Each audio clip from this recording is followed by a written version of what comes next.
Two mics, so we will, if you raise your hand and wait for one to get to you, then you can also say your name and where you're from. That would be really good. I think I mentioned this earlier for those that maybe didn't hear it. I did a straw poll in the room, and it wasn't, I don't think it's the research that's going to hold up under any scrutiny, but I think we're about a third developers, a third potential commissioners, and a third academics, roughly speaking. So obviously what we'd like to do is try to cater to all those different constituencies, if we could. Do I have a question from the floor, or do you want me to kick one off?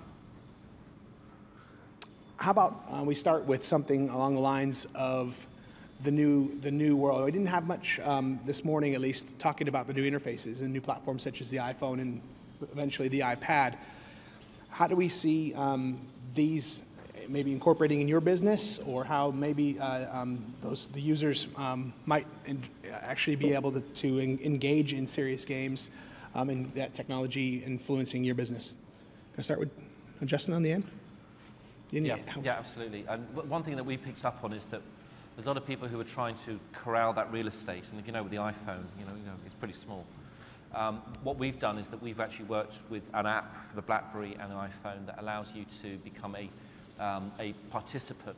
We're finding a lot of people who may not be in front of their laptops or their desktop systems will still want to participate in the collaboration. So what we've done is allow people to take photographs that instantly get uploaded into the virtual world, Twitter streams that come in. So the idea is they're using the technology for its right usage. The problem is actually, I think when you try to leverage that immersive technology onto a small screen, it loses its meaning. So if you're just using it for the right reason. And it's great because also we find some people don't really want to use the immersive space, but they want to still be an active participant because they prefer text-based systems or images from there as well. I don't know if I'm still hooked up on. I didn't really get a chance to talk about it, but I did kind of mention very briefly this idea of the kind of mixed reality games, and obviously they can be delivered to handheld devices as well. The one that we've been working on with PlayGen is kind of a mashup of a Facebook game. It's for environmental purposes. So it's a Facebook game. There are physical activities like quests in the physical world, and then there's also a virtual element to it. So, I mean, as far as we know, it's the first game. It's been funded actually through the IDM project that Dan was managing previously. We don't think it's been done before, but it was basically this idea of trying to pull together these kind of online spaces, physical spaces, and virtual spaces into one gaming experience. And obviously, from the design point of view, there are a lot of challenges, and we're still kind of working on it. But I think that the capability of using kind of mobile devices, handheld, iPhone or whatever, those kinds of devices, to have this kind of idea, of a kind of game that's ongoing. It's kind of a game that extends outside of a particular activity and maybe into different activities is something I think we're going to see a lot more of in the future. Yeah, for us it tends to be a case of judging what is really viable in the companies that we work with. And I think there's lots of great stuff about it. I think there's lots of excitement. But in all honesty, we find the corporate market, especially, certainly what we've experienced might be different, is quite a way behind. And we can do things like put stuff down on PDAs, PDAs, I should say, do stuff on mobile phones, various different stuff. But is the energy really there at the moment? We're finding the energy is really where we are right now, and that's almost enough. But I also think we should be aware of the opportunities and try and feed that to our customers. But I think there's a great challenge, which is we don't try and do stuff just because we can. We do it because we must. And for the corporate client particularly, that's what I think they want. They don't want to spend a whole bunch of money on stuff that, because it's quite trendy and good to do, they want it because it'll actually give them an impact and give them return on investment. So we have to be just very careful, but I welcome the fact that there are so many great things going on, but it has to be tempered with reality. There was a piece in the news this morning, you may have seen, that in the US they're predicting that sales of smartphones will outstrip sales of more traditional phones by the beginning of next year, which I think really underpins the fact that people are really enjoying the interactivity and the engagement that smartphones can bring. We're obviously already delivering entertainment video games to smartphone. Where the serious games play in this area interests me is the crossover potentially between the traditional corporate or commissioned client and the self-led individual learning client. And I think delivering learning to the individual via a smartphone is perhaps going to be much more exciting in the future, where you have a wide addressable market where people are tapping into the engagement of playing a game via something they've got with them at all times that can interconnect with a virtual world, that can interconnect with a corporate or organizational type of learning program. And you're beginning to see everything being connected. You've got the commission side, you've also got the self-led side. I think the challenge is delivering content to the smartphones that is appropriate and runs well on those smartphones, which delivers value, which delivers engagement, and which also integrates with a wider learning solution. That's the area that really interests me. I think from my point of view as a user of training in the military, mobile platforms are very interesting. We need to deliver training much more at the point of need rather than up front. We get a lot of training shortfalls, for want of a better term. So mobile platforms are going to be a key element of area of interest for us. And certainly different areas of the military are exploring this. This time we did a project with Sony PSPs. Within the Navy, the Army have used Nintendo DS. The Defense Center for Training Support are looking at iPhone apps. So this area is of key interest, and it's going to be very interesting to see how the industry moves with this need from a requirement perspective. I think the only thing I would reiterate was actually what Justin said at the start, which is when you look at these mobile platforms, they undoubtedly afford us new learning opportunities. But the one danger that has got evidence behind it is that, and unfortunately many men might not like this, but size does matter. Stanford Research Institute, for example, published a very robust study that looked at when you were trying to create levels of immersion and engagement, particularly within virtual worlds and 3D spaces, doing it on very small size screens is incredibly difficult to do. You have the whole form factor issues that you need to start to grapple with.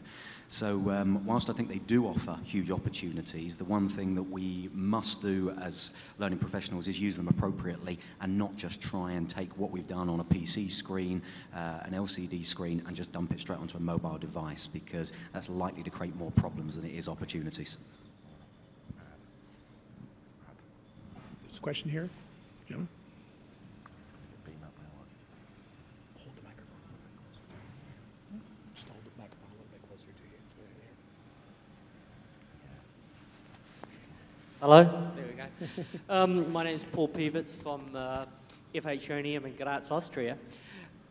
Sarah, when she started her talk, she asked people to put their hand up if they played recreational games, and everybody did, and if they played serious games, and well, hardly anybody did. My research shows the same thing. Of well over 1,000 gamers, everybody plays, or almost everybody plays recreational games, nobody plays serious games. Not even academics, teachers, or developers of serious games, they don't play them for their own learning. My question to the panel is, learners of any age are like children. They do as you do. They don't do as you say. If we're not going to use serious games for our learning, how can you expect learners, whether they be students or industry learners, how can you expect them to use them if we're not going to do it? I think you're absolutely right. I think the challenge ahead of us is still quite large. I don't think we've learned enough about how to motivate people to engage with serious topics through game-based learning. And I go back to what I said earlier, and that's about designing the reward in. Currently, when you're dealing with a commissioned client, they expect the learning design to meet a learning outcome, and actually they don't consider the reward up front. The challenge for us as game designers is to consider the reward alongside those learning outcomes, and I think we're still learning. I think there's been what I can see is a real shift, is really what you're saying. We deal with a whole range of different people in different age groups, because sometimes we're dealing with execs that are 50 plus, 60. Other times we're seeing graduates come through But what we are seeing is the new graduates coming through are picking this up incredibly quickly. What we do, there's a real trend to enjoy it. There's a real significance in terms of, I get this, I like this because I've played games before. For our business as a whole, we've said, wow, we've got to really gear up because there's a whole generation coming through here that is going to grab hold of this quickly and understand it, both in terms of the technology they use, both in terms of the mindset, the collaboration online. All of this has become kind of not so unusual for them, whereas for a lot of the other more mature people that we deal with, it can be a challenge. So I think there's a great opportunity, and I think the opportunity is going to increase. It does concern me, though, because I see a lot of these stats about gamers, and everybody talks about this great emerging nation of people that are going to be online. But a lot of them are just playing games, and I'm not knocking that, but that's not the world that we're in. And I think there is a challenge to get them to say, hey, this can actually be used for a real work front or a real performance improvement. And at the moment, I'm not seeing that. What I am seeing is a lot of let's pretend, I think, which is around, we'll do this game, and this will make you a better leader by playing a ball game or something like this. And I'm thinking, how does this connect in reality? Somebody's got a ball game, and they're saying, you play this and you'll become a better leader. It's just like in the old days when a lot of guys used to like mountain climbing, and they said, okay, guys, I really enjoy that. I'm going to open up a company called Mountaineering, and it's going to be a great leadership challenge for you. We've got to be really careful how we do this. And I think your question is really good, and I think it's poignant for where we are right now. And rather like Mary, I think we're learning this too.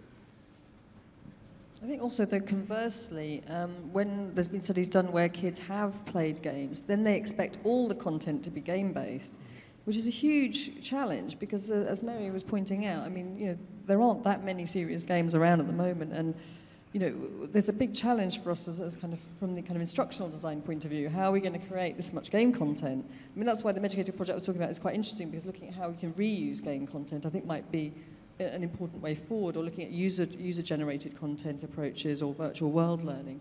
Because I don't think there's going to be enough content for the demand. I think the demand is going to outstrip the supply quite radically, and I think that's going to happen quite quickly. And I mean, you know, we've been on, myself and David Wortley have been on trips abroad to China, and they're very content hungry, and they've got huge markets to support. So I think, although at the moment maybe there is an issue around, you know, how do we engage kids into it, I think ultimately a bigger problem is going to be, you know, how do we actually make all content game-based, or a lot of content game-based within a time frame within which they're going to want that. And I think, what are the kind of design issues and design kind of constraints and principles around that? I think the one big thing we're seeing is what's the actual incentive, really. That's the main issue. And also that's about adoption rates, is actually how do you incentivize individuals to take those particular scenarios that they're doing. And that's what we're trying to say as well about, you know, reward that with time off, or actually incentivize it as part of a internal course system that they're actually doing. And I was saying before, we've done something where when they complete their learning system, they are physically sent something they can print off and put on their wall. And that has increased the adoption rate, because people then want to have something on their walls. It's when there's no incentive, we think, is actually one of the challenges out there as well. So. I'll add something while it's passing to Graeme. I also think that it came out last year's seminar, when particularly Nolan Bushnell from Atari, and the fact that it was about when you have, particularly in the schools, the kids that they go into school and they have to slow their thinking down, because they're in a normal world, they're being bombarded by information in a number of different platforms and different media, that once they get to school and it's in a Victorian style of chalk and talk, one-to-many approach, that I think what happens is that when they do see a game, okay, it might not be as engaging as their fun game at home, but it is a game, and they get it a lot quicker. So it is a digital native immigrant approach, but I do believe it's starting to ebb on the other side, at least from the sales I've seen from the companies in our region. I've got a slightly different tack on it, Paul, which is I'm not overly alarmed by that type of data. I'm not surprised by it, for two reasons. One, I think, is the typical name-game definition debate. If you ask somebody who plays a serious game, half of them are sat there thinking, what the hell is a serious game? So I think, you know, whether they've played a mini-quiz in an e-learning course, whether they've done a business simulation and it's called entirely different, I'm not sure whether we're asking the question in as broad a way and accurate a way to elicit the results. And then secondly, and let's get real about this is still a very nascent industry. So I expect there to be a lot more hands down when you ask that question than when you ask how many people that play games, because that industry's been around a lot longer and is a lot more pervasive. That said, I think your point about us not eating our own dog food, to use the American phrase, is absolutely right. We are developing training courses now for our Thinking Worlds platform, and we started using different platforms to create the lessons. And it was our US president that pointed out to us, which is, well, if we can't train them using our own technology, how can we expect them to use it to design it for themselves? And I think the industry just needs to start eating more of its own dog food. David? Oh, you were already there. Go on, sorry. Right, thank you. My name's Ian McMath. I'm from a corporate at EXO, and we look at motivation solutions for businesses and government. And I suppose my question to the panel is twofold. One, clearly we're looking at how we modify, change, and develop people's behaviours. Whether it's a retailer just wanted to get people to buy more Nike trainers, or whether it's actually reducing obesity. It could be a lot of things, or performing better at work. What concerns me is the makeup of the games that actually allow them to use the social networking sites as well as the company sites to actually join everything up. So what's the view of how we can get to a stage where they can access and it becomes uniform, so that we can help control and direct behaviours at home and in the workplace and in society? So how do we square that? If I can't, oh sorry. Can you repeat the question? Yeah, repeat the question. I didn't really get it. As I heard it, the question was, how do we join all of the social networking tools together with the game-based learning so that we have an integrated, holistic solution? I think that's where we're all heading at the moment. We've seen the huge growth of social networking. You know, even in the entertainment game sector, the big publishers are extremely interested about capturing those people within the social networks. Across all of the live console platforms, you now have Facebook integration, you have Twitter integration. So we are beginning to see that happening. I think the one note of caution is going to be around corporate nervousness, around opening up their networks to share everything with everybody else. Now, whether you are a sharer or a conserver, I think probably depends on your individual business model. But certainly the tools are emerging to do that. The tools are increasingly integrated across all of those platforms. And I think from a game design point of view, that's something that we really, really would like to see.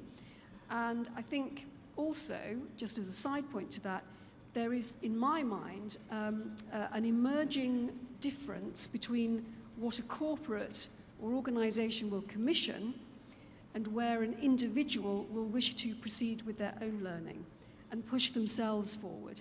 And I think the self-led learning platform is probably going to be where you will see that integration, because it's about me, it's about how I feel about myself, it's about me developing myself for my career and my satisfaction. Anyone else want to answer that? Yeah, I think that's one of the things is really odds that is that I think we're always looking for this mass adoption kind of phase, which is one of the biggest problems we're finding. I think someone said earlier on about we're very much in a kind of nascent position in the market as well. We're finding the biggest advocacy is coming particularly from smaller subgroups from within companies, 500 to 1,000 people at a time. And what they're doing, of course, is they're increasing their communication through gaming, but also gaming and collaboration. So there's a reason for them to come together, because they obviously get competitive advantage with each other, and it becomes quite competitive, it becomes social, and they're increasing their knowledge across all their group. I can't say the specific brand because obviously we're stupid, you know, with NDAs, I shouldn't say stupid, but you know what I mean. It's frustrating, but you know, what they're doing, of course, is they're, give this thing about technology question about this as well, which is a big issue. If this is not being driven from the bottom, it's not coming from IT, those guys tend to have the money. This one particular client was so impressed with the ROI because they're reducing flights and reducing travel needs that they said, we need better computers. They just literally wrote out the check there and then for 500 brand new Dell mid-range laptops because there was incentive to do it. Why could they do it? Because they control the budgets for that particular brand as a leading brand in the company. The IT department wanted to do it, wouldn't have happened. So we've got this, what we've got, now I'm going back, showing my grey hair a bit, it reminds me of where we were 12 years ago with the IT companies turning around and saying, oh, we're never going to allow internet access from within the organisation. So if you like, we've got the same barriers again, but it will stop. And I think it's about virtual worlds not being seen as this open to everyone thing. It's about bringing them behind the firewalls, first of all, to get that trust, to then bring it forward again. I think it's the other thing as well. So that's, again, that whole thing about getting that interaction happening a bit more.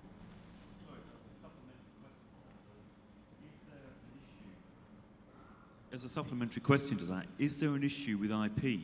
Because we heard yesterday that Is It Little Big Planet have just opened up their development so that anybody can develop the process.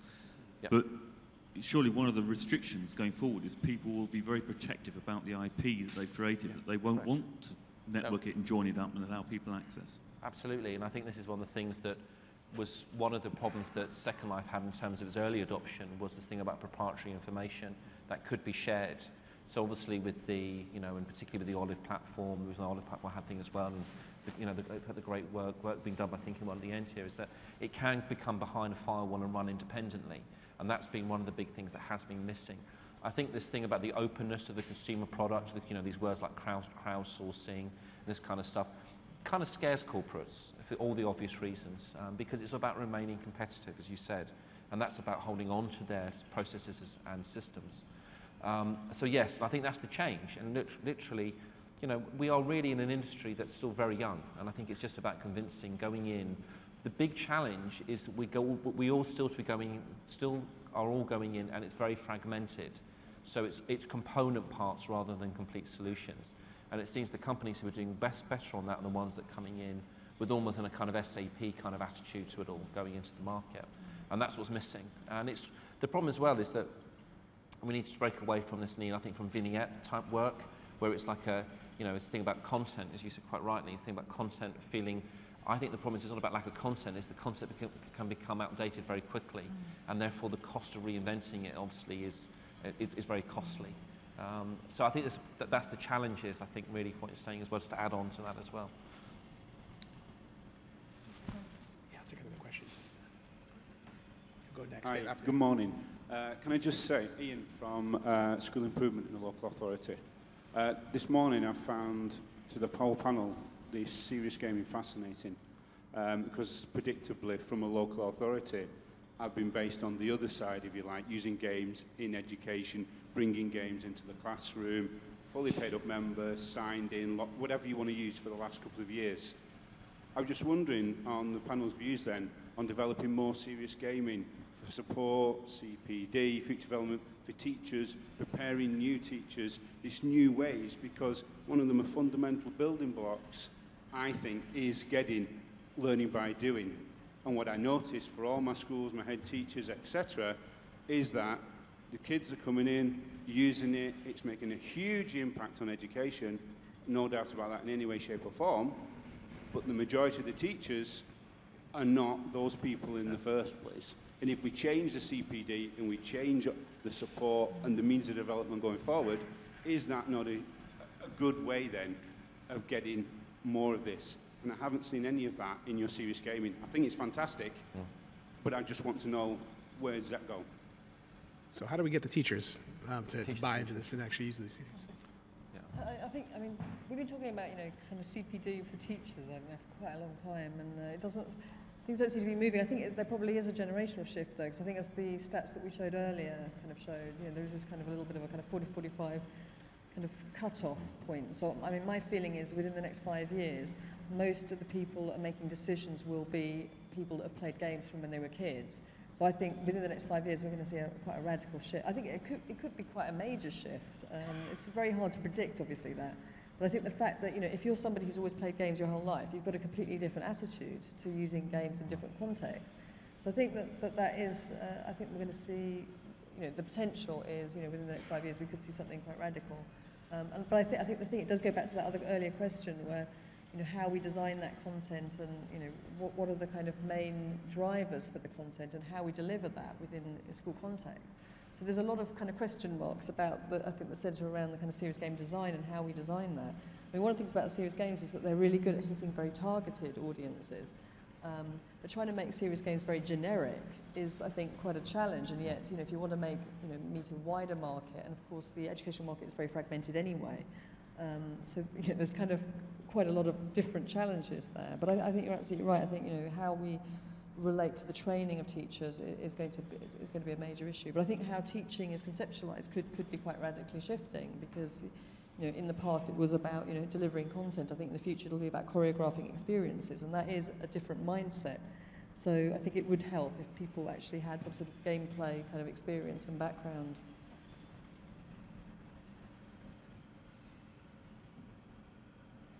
Probably not the best person to validate growing a business within the education market, because we went through a very painful experience in the education market. And I think that's partly because of what Sara's already talked about. It's an extremely fragmented market and very difficult to build a growing business within. That said, we did spend a couple of years there and learnt some hard lessons. So I suppose what I can do is at least share some of those hard lessons with you. And the first thing to say is, I don't necessarily think it's always a skills issue with teachers, and therefore it's purely down to CPD. It can be, but we had some, let's choose my words fairly carefully, some elder technophobe teachers that would never even use PCs in lessons, let alone games in lessons, that once they understood that this was just another tool in their bag, delivered some of the most compelling and engaging experiences using serious games in a classroom that I've ever seen. So I think with some training and support, it can happen. Where we did see bigger barriers were cultural barriers. Is people understanding that games wasn't a dirty word. And some of that was at local education authority level. Some of it was at decision-making level, school management level, as opposed to actual teacher level. So I think there's a part of it that is training related. And I think Sara's right as well. We've seen, we tried it, other organisations have tried it, not just putting content in there, but putting tools and technologies within the serious games arena to enable them to create, be part of the design process, collaborate. I think that will take us forward. I think CPD does need to be looked at, but I also think the whole cultural realities of why this is a good, sound, pedagogical way to improve our children's learning needs to be explained to school managers, local education authority decision makers. We saw some very good ones, but we also saw some reluctant ones there. So I think it's, unfortunately, there's no one silver bullet. Great, thank you. Answer your question? Just to add to that, although we don't work in the education market, I think one of the things we've learned is that the people who are often responsible for supporting teaching and learning in the adult training market don't always have the right answers. When you go to user testing, you very often find that users work and think in a different way than their trainers expect them to. Now, I don't know whether that translates to teaching as well, but I would imagine it does. And my understanding is that a lot of modern educational thinking is about empowering the young learner. And I would imagine that that empowerment process is a different mindset in terms of teaching, but that can easily lead on to new thinking about engaging with games. I'd like to add from my perspective, working in a training establishment with young adults who have obviously just left school. A lot of them will be going through the experiences within the education sector that you just alluded to in terms of having the exposure to technology. And it echoes Graeme's point that, you know, in order to achieve the real benefits of serious games that we've seen, we had to get the instructors on board extremely early, and they were really at the inception of our project. And they were the SMEs, they were the ones who were dealing with Graeme's team within Caspian to storyboard every event within the serious game that we developed as the proof of concept. We do suffer from the cultural inertia of the old and bold technophobes as much as anybody. But it is about getting early engagement. It's about CPD. It's about a whole host of issues. But our lessons is that if we get the instructors in early, they get enthusiastic, they get embedded with the technology, with the serious games, and then they pass that on to the trainees. And for us, it worked. Thank you. We'll take David and then two more questions. Okay, yeah. Thank you, Dan. Yeah, my question really is associated with the previous question. So to pick on something that Dan said and also Richard said about the so-called digital natives or Generation Y learner, the kids who are going through school today. My question really is that do the panel think that the current generation of learners going through school and higher education today are fundamentally different in their attitudes and expectations to learning compared to my generation, for example, and what would be the opportunities for us as a country and a society to take advantage of those differences, and what would be the challenges and threats if we don't take advantage of those differences? Good question. Who wants to kick off? Justin? I can say it from we've got 3 or 4 projects which are kind of very large onboarding projects, literally from the milk run through from the colleges through to, as you know, I'm sure everybody in the education market knows, if you do the milk run for corporate recruitment, the problem is that they have a problem. I think about 40% of the people who are going to sign up normally drop out before they actually come to the first day. One thing which is quite interesting that I found from the kind of stats we got back, kind of feedback, is this almost disbelief that when these graduates are coming into corporates, that there isn't a business social network. They don't understand. You know, they go and say, well, what do you mean open ID? You know, who am I dealing with here? They just don't know. And I think the difference is that I think the first time that we've seen is that there's always been traditionally the last 50 years corporate technology up here with consumer technology to follow. We've never seen a situation where it's the opposite way round. And that's the kind of problem that the corporates are having. So it's not just about corporates having to jump from step 1 to 2 to 3 to 4. They've got to go from 1 to 5. And it's a very, very big change that's happening there as well. The problem is, and I said before, is that the biggest barrier to that is the IT department, because we know from the upper area in terms of the marketeers and people who are driving this at HR level, they've got the desire for this to happen. It's just not happening quick enough actually for them to happen across. But of course I would say that, but anyway, it's the situation. But that's a big thing, is onboarding. And again, we can use it, you know, there's so many anecdotal evidence about the gaming technology coming through, how people are actually themselves creating their own sub-networks from within organisations that are there. And I think, as I said, it's really about using those tools. So the generational shift is quite big, I think, and I think this is the skills have and skills have not. And I mentioned it in my talk as well. This thing we were talking yesterday about government level, about this hidden, and they said this is exactly the word they used to me, white, middle class, 48-year-old males who don't have jobs anymore, who maybe never work again. What the hell are we going to do with them? That's exactly what was said in that words, literally verbatim. I think one of the things that's come up for me about the generational difference, I think is quite significant for learning, is the shift from intrinsic motivation to extrinsic motivation. I think because kids tend to be more extrinsically motivated now, that means we do have to kind of reconsider how we learn, because, you know, if you're expecting that fast feedback, you're expecting that empowerment, you're expecting things coming externally, you know, our system is really not set up for that. And I think that that's why there's been a lot of problems in education, to be honest, because, you know, because of this shift, which you're pointing out. And I think, you know, the challenge is huge. It's not just a games development challenge. You know, I think there's an instructional design challenge. There's a cultural challenge. I think there's a kind of also from the level of policy development. So I think that change is actually creating some real challenges, and it's going to be interesting to see, you know, how quickly we can adapt to that. As a parent, I've seen a complete shift. My children were very sporty early on. They still are. They didn't want to know about computers. They didn't particularly want to know about games. To give you an idea, my son now is 21. My daughter's 23. Over the last 5 years, they've radically changed. They are complete networkers, social networkers, Facebook. These people have completely changed. These folks will be coming into business, running businesses, without a doubt. And I think the shift is going to be from the customer. It's going to be customer-led, because these folks are just going to say, we demand this. And I totally agree with the last speakers. They're going to come into organisations and just expect it. And when they don't get it, they're going to be frustrated, and then they will go outside and network. So the companies will say, you know what, we're going to have some more communication with these people. And then what's going to happen is these people eventually come into positions of power, and they will demand it. The only challenge you've got, I suppose, because we're excited and we're in this environment, is how long it will take. Because it always surprises me that we always underestimate the time frames of this. It takes longer than you think. But I think there is a massive difference, but I think that the change is coming. How long that's going to take, who knows? Well, also speaking as a parent, but of school-age children, I have to say that their expectation of learning at school is that it's going to be boring, and it is. They completely separate their gaming experience and their social networking experience from their time in school, although they will share their social experience and their gaming experience with their network of school friends. So they actually separate the two entirely.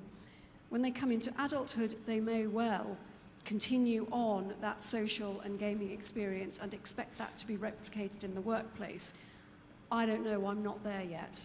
Microsoft currently calls this generation hypersocial.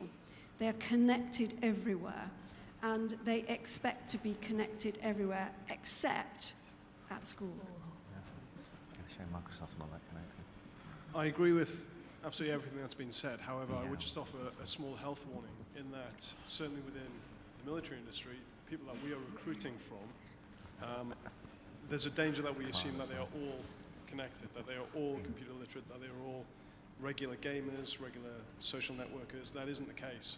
And we need to take a tread of caution in that we put all these training systems into place and neglect those that aren't fully up to speed. It's just a health warning. It will come, and I fully expect that. But at the moment, not everybody is a gamer. Not everybody is on Facebook. Not everybody is up there yet. I'd actually support Steve on that as well. I don't really like the term digital natives, although Prinsky's done a great job of making it ubiquitous, because it is too general, and it actually creates a level of a digital divide, an expectation of a digital divide there. There was a better piece of research that was done by a US consultancy called QuestG, and it termed what was called the media savvy generation, and which was less generational. And it had some pretty stark results for us, because if you read that research about the media savvy generation, is what are the results, which I think, you know, David, what problems does that leave us?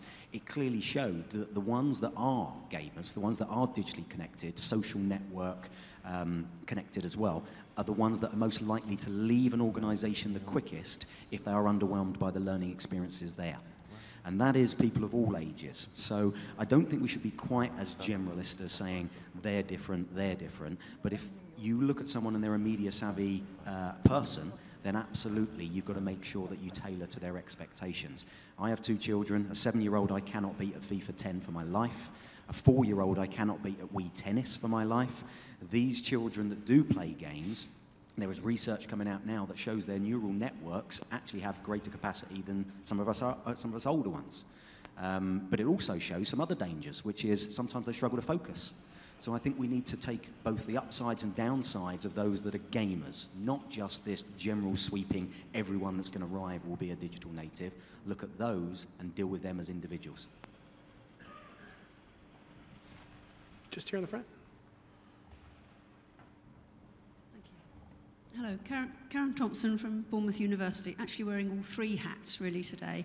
But could I just ask, or challenge the panel, if you like, to take that point that's just been made a lot further, because it strikes me 25 years ago we said exactly the same things when the PCs came onto the market, and we said then the IT department was the biggest barrier to bringing this stuff into the corporate world, and we're still saying it again now 25 years on, whereas most of the people in this room probably were the youngsters who were playing with the PCs at that time, and they've gone into the corporate world and we're not yet there. So can I just challenge you to take those ideas just a little bit further? I think undoubtedly the IT infrastructure is always an issue because it lags behind what we see in the consumer world. And therefore, as an industry, we perceive it as a barrier to the pace of advancement we see in the consumer world. That said, technology, we're all pretty good at technology. You can overcome it. So therefore, that isn't just the issue. There are cultural issues that you really need to understand in every single organisation, whether it's working with the Royal Navy or whether it's working with PricewaterhouseCoopers. There are cultural issues that you need to make sure that people understand the benefits of it at senior management level. Mid-managers are enthused. The structure of how you deliver that content and those experiences is not just put on top of a traditional classroom setting. So, you know, to take it further, I think, unfortunately, again, it's not a silver bullet. It's not change the IT system and all the problems go away. It's a multifaceted change management job that you need to go through with every single organisation, and every single organisation is its own ecosystem, and therefore you have to deal with it differently. I would agree with that. I think certainly within the military organisations we have probably additional IT security issues and accreditation issues. But certainly when we're looking to exploit the opportunities within serious games and game-based learning, mobile technologies, whatever, as long as we address those issues at the forefront, then that's all we can do at this stage. But that is what we need to do. Get the IT guys on side, as with the instructors, right at the outset.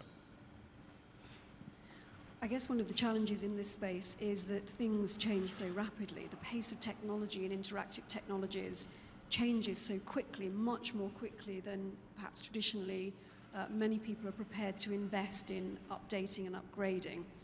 The solution really that we come to is that we push the boundaries, but we make sure that we can deliver to older devices.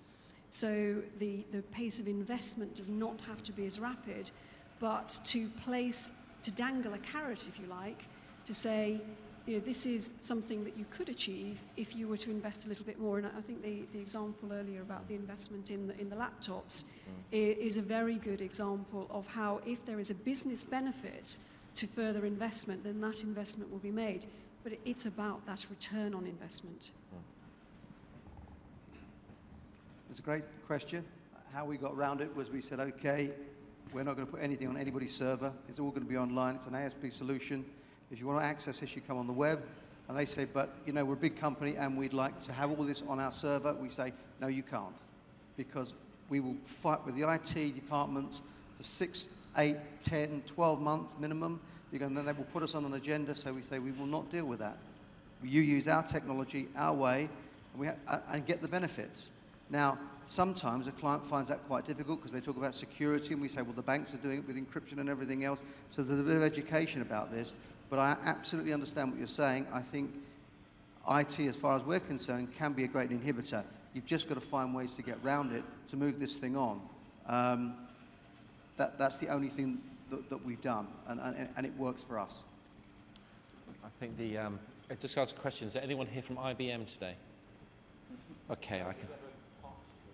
Okay, I think one of the problems is I'm making films, but it's okay. Oh God, I'm going to get myself in trouble. But one of the challenges for all IT departments is the adoption of what's done by the incumbent IT provider, and we see a lot of times where it's basically IT level still is about load at the same time. It's about the innovation is based on what is being supplied by their main technology partner that's out there, and that's one of the big challenges.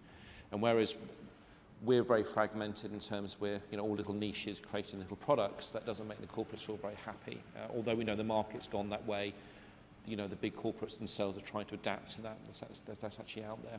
The way that we get around that, as we said before, give you another kind of anecdotal stuff, is that one of the most important new jobs in any company is the CIO rather than the CTO. If you engage at the CIO level, which is Chief Information Officer or the Cultural Officer, you can actually get a lot done very quickly. And what you can do from that very quick, as we find, is we go in with smaller niche product applications that are very, very high yield ROI very quickly. And that tends to be seen at board level, that tends to influence it. So if you like, it's the trickle down effect. The problem is when we go in and pitch, we would traditionally go in at the IT level. And I can tell you the problem is I've seen it today, and I've seen it I've just come back from New York as well. Everyone is still talking about the technology. They're not really talking about the solution. And as soon as we get away from that, the more we can actually get this in easier, because those are the guys who want to buy it. The problem is when we start going into talking about ASP, SAP, the stuff I just did myself, that's when we start to lose the audience, and that's, it's things like that. Thank you very much. Just overrun time. I'm just wondering if any of the last questions, if you can grab our panelists over lunch, if that's all right. We'd like to first give everyone here a big round of applause.